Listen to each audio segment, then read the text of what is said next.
The best advice that I would give you was to really do your research.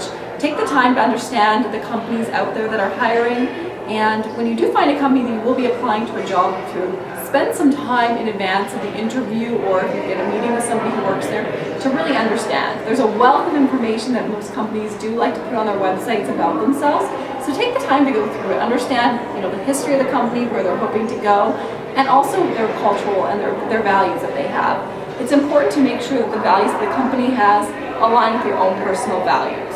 I know sometimes when you're a recent graduate and you're looking for a job, sometimes taking any job can seem better than not at all. But so you want to just make sure though that the values that the company has aligns with what you have. My second tip is to practice interviewing. Especially if you haven't had experience in interviewing before, get a friend and come up with some interview questions. When you're trying to develop those interview questions, my advice is to really carefully look at the job posting and pull from that.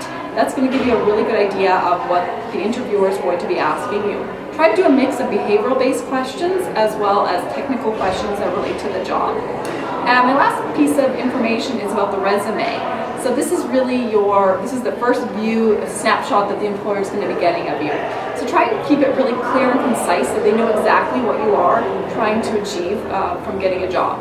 So keep it, my recommendation is no more than 2 pages.